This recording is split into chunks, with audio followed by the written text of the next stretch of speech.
अस्सलाम वालेकुम दोस्तों। मुझे आज तक समझ नहीं आई कुर्बानी ईद वाले दिन अब्बू ने मुझे क्यों मारा। ये मेरी स्टोरी का है पार्ट 4 और चैलेंज का दिन है 10।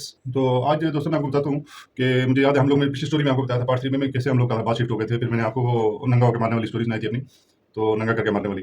तो आज दोस्तों मैं आपको बताऊँगा कि कैसे जो है ना उधर से फिर हम लोग ऐसे ही मतलब उधर को इतना खास उसके बाद नहीं हुआ, हम 1-2 साल वहाँ पे रहे। तो उसके बाद वो महाजिरों को मतलब ऑर्डर हो गया कि आप लोगों ने शिफ्ट होना है कैंपस में। तो अब्बू ने वहाँ पे अपना मकान बनाया था, तो ज़रा फिर अब्बू ने मकान सेल करके तो हम लोग ना इधर बाग सिटी में आ गए, मतलब महाजिर कैंप में।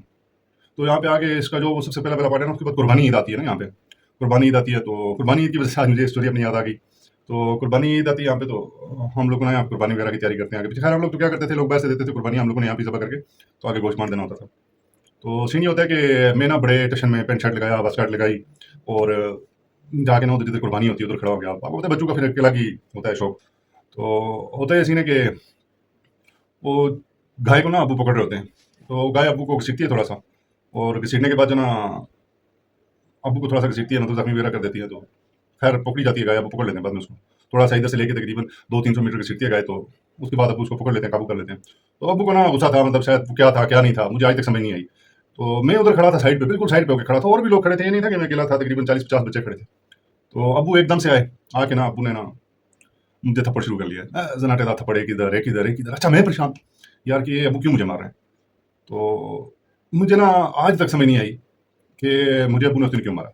बिल्कुल मैं आज तक परेशान हूँ यार कि अब्बू ने मुझे उस दिन क्यों मारा। मैं अच्छा मुझे ना समझ नहीं आती कि यार मतलब किस चीज़ का गुस्सा था उनको, या मेरे से कोई गलती हुई। मुझे कहते हैं जी तू पेंट शर्ट पहन के इधर खड़ा है। तो मैं था भी छोटा, मैंने क्या कर लेना था ना, तो मैं जानवर के साथ लड़ सकता था। ज़ाहिर है वो उनका ही काम था, हम तो बच्चे थे उस टाइम। तो अभी कल मैं कुर्बानी कर रहा था, तो ज़रा मैं अब्बू साथ ही थे, तो हम लोगों ने कुर्बानी की, बकरे वगैरह ज़बह किए। तो मैं कल मेरे ज़हन में वो बात ऐसे ही घूम रही थी। अच्छा ना दोस्तों, मेरी ये स्टोरी सारी बताने का मकसद ये होता है कि मतलब ना तो अपने माँ-बाप की तज़लील करना, ना कुछ ऐसा। अल्हम्दुलिल्लाह मैं अपने माँ-बाप से बहुत प्यार करता हूँ। उस वक़्त उनको भी शायद समझ नहीं थी, पढ़े लिखे भी इतने नहीं थे। और मैंने आपको पिछली स्टोरी में बताया था कि हम लोग जंगल से उठ के आए हुए हैं। मतलब वहाँ पे ना कोई इतना पढ़ाई का रुझान था, ना कुछ था। एक अब्बू थे मेरे ख्याल में 4-5 क्लासें हिंदी की पढ़े हुए थे, तो आर्मी में चले गए थे। बाकी तकरीबन सारे ही नील बटा नील। बड़े थे कुछ पढ़े हुए, लेकिन इतना नहीं है, मतलब कुछ 4-5 क्लासें, 6 क्लासें, इससे ज़्यादा तो वहाँ पे स्कूल भी अवेलेबल नहीं था। तो सारी कहानी बताने का मकसद ये होता है यार कि आप लोगों तक बात पहुँचे। कभी भी अगर आप में से कोई ऐसा या बच्चा किसी ज़ुल्म का शिकार है, या माँ-बाप उसके ऊपर ज़ुल्म करते हैं, तो एहतियात करना चाहिए। अपने बच्चों को किसी सूरत, किसी हाल में भी ना मारें। तो आप जैसे-जैसे मेरे साथ जुड़ते जाएँगे, मेरी स्टोरी के साथ जुड़ते जाएँगे, तो आपको पता चलेगा कि मैंने ना ज़िंदगी में कितनी तकलीफ़ें झेली हैं। और मैं इन मारों की वज़ह से, इन मतलब बेमकसद मारों की वज़ह से कितना ज़्यादा बिगड़ गया था। वो कैसे फिर मैंने अपने आप को सँभाला, और आज मैं ज़िंदगी के इस मोड़ पे खड़ा हूँ। ये सारी स्टोरी बताने का मकसद ना कोई अपने माँ-बाप की तज़लील करना है। मेरे माँ-बाप अल्हम्दुलिल्लाह अच्छे हैं, आज वो भी समझ गए हैं मामलात, आज वो भी पछता रहे हैं इस बात पे। बताने का मकसद सिर्फ़ ये है कि ताकि आप लोगों को भी पता चले कि बच्चों के ऊपर ज़ुल्म किसी सूरत नहीं, मारना किसी सूरत भी नहीं है। आपने समझाना है अपने बच्चों को। आज मेरी भी बेटियाँ हैं, तो मैं उनको समझाता हूँ, मैं कभी भी नहीं मारता। समझाता हूँ, अच्छे से समझाता हूँ, 1 मरतबा रोकता हूँ, 2 मरतबा रोकता हूँ, 3 मरतबा रोकता हूँ। फिर मैं अगर मुझे डराना भी हो ना, तो मैं उनको इस तरीके से डराता हूँ जैसे कि मैं उससे नाराज़ हो जाऊँगा। मैं उसके लिए ये नहीं लेके आऊँगा, मैं उसके लिए वो नहीं लेके आऊँगा। तो हमारा ये सीन होता है कि वो बच्चे मान जाते हैं उस बात पे। तो हमारा दौर तो और था, ज़िद कर ली तो पहले तो मान ली, अगर ना मानी तो वो मार पड़ती थी कि जिसको मैं कहा होता था। अच्छा मार के बाद क्या होता था? मार के बाद फिर मतलब वो मम्मी हमें बाज़ार भी ले जाते थे।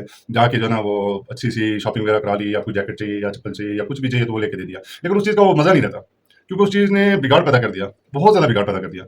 तो सारी कहानी बताने का मकसद बस आप लोग समझ गए होंगे कि बताने का मकसद ये है कि माँ-बाप की तज़लील करना बिल्कुल भी नहीं है। सिर्फ़ ये है कि मतलब आप लोगों तक मेरी बात पहुँचे, और आप लोग भी एहतियात करो। मतलब आप में से अगर कोई सख्त तबीयत का बंदा है, या किसी का बीपी हाई है, रो रहता है, क्योंकि हमारे यहाँ पे वो सीन होता है यार कि जब गुस्सा आ गया, बीपी हाई हो गया, बीपी लो हो गया, तो ये सीन में ना बच्चों को, बेचारों को, वैसे ही बच्चों को या घर में बीवी को मार देना, या आगे पीछे या किसी और पे से, तो तशद्दुद किसी सूरत भी नहीं, किसी सूरत भी नहीं। आप प्यार से समझाओ, प्यार से बात करो। तो चलें दोस्तों, फिर इंशाल्लाह कल मिलते हैं पार्ट 5 में। तो अल्लाह हाफ़िज़।